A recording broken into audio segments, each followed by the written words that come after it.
Dear students, welcome to chemistry class.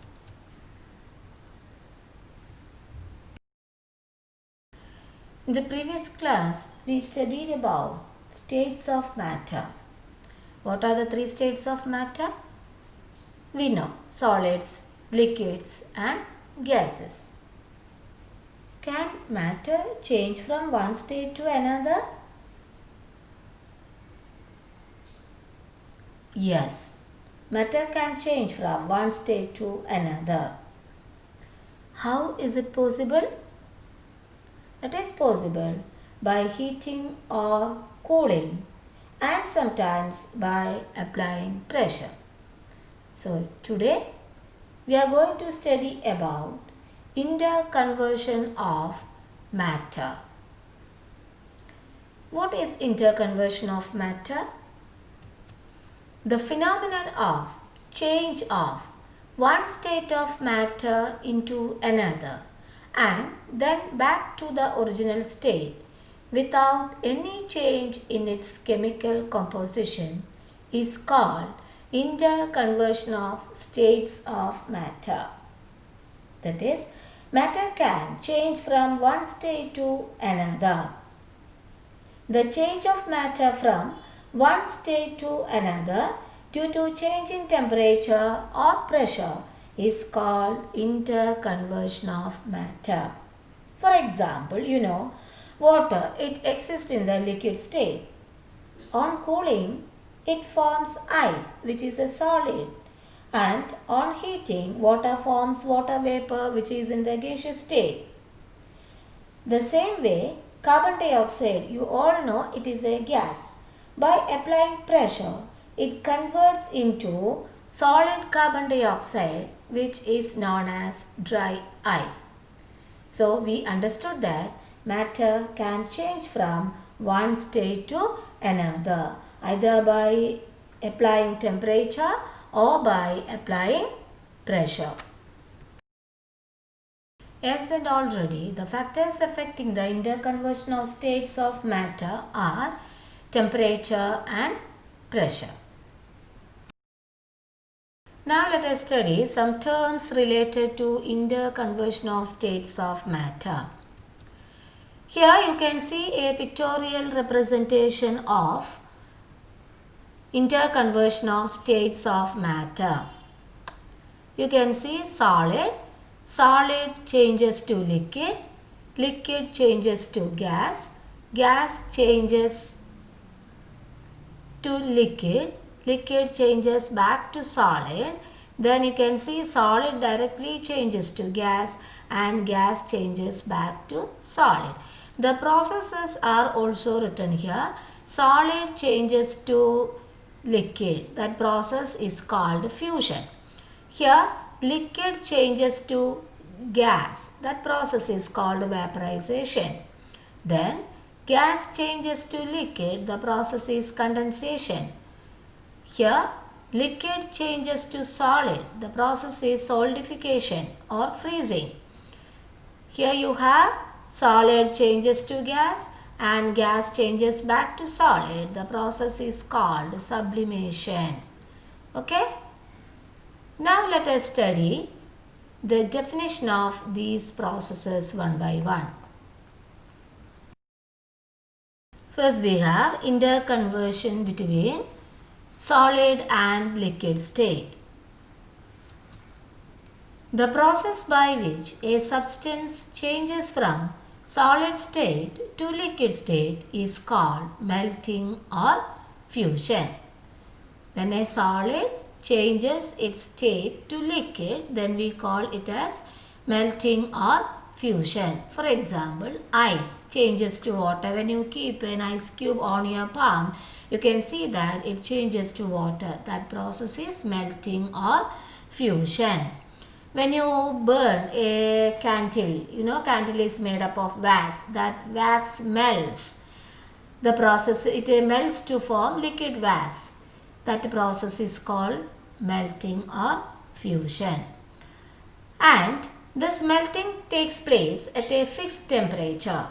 The fixed temperature at which a solid changes into a liquid at atmospheric pressure is called its melting point. It is the fixed temperature at which a solid changes into a liquid.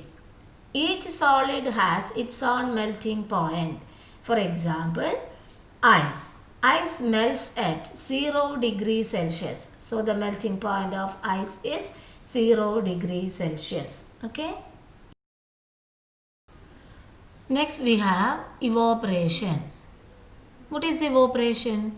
The process by which a substance changes from liquid state to vapor state is called evaporation. The fixed temperature at which a liquid starts changing into gaseous state is called its boiling point. Water changes to water vapor or water changes to steam.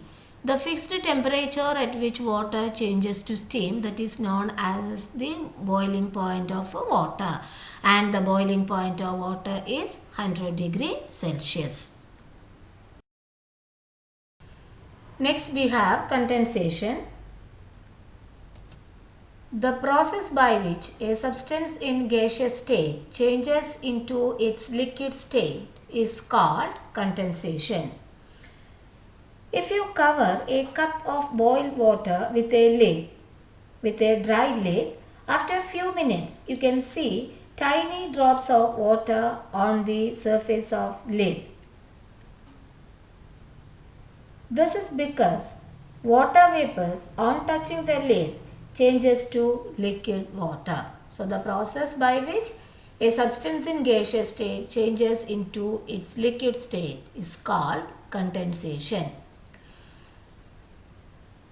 The process of evaporation, condensation and precipitation occur in nature in the form of water cycle. You might have studied it in lower classes. The process by which gas is changed into its liquid state by applying pressure and lowering the temperature is called liquefaction. For example, cooking gas.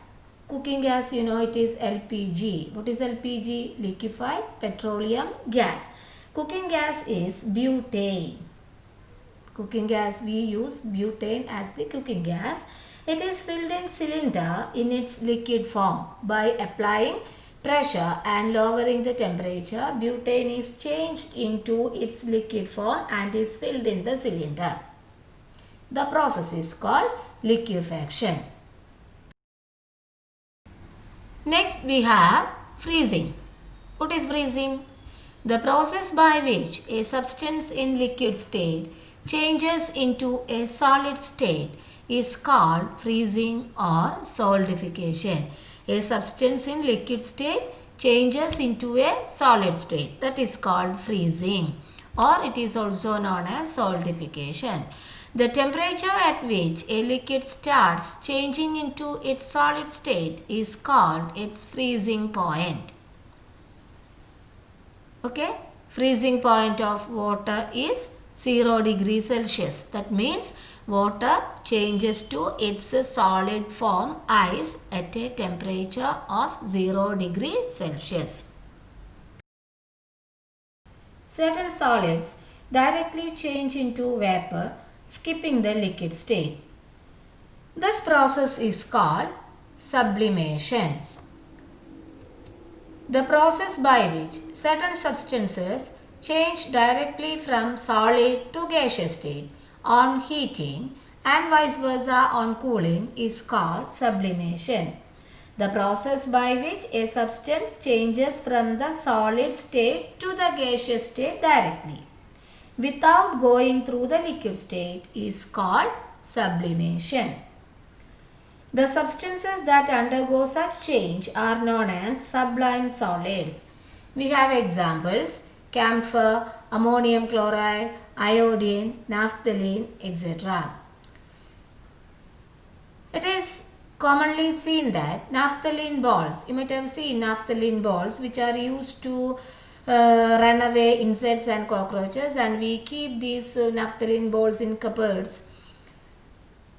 After a few days, we can see that the naphthalene balls reduce the size.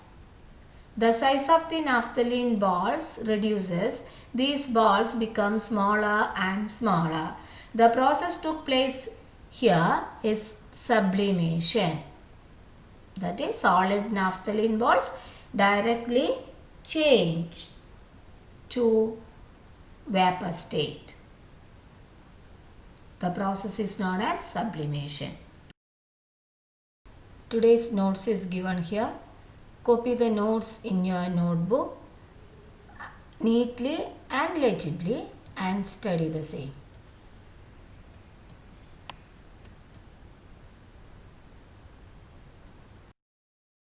Let us wind up today's class. Thank you.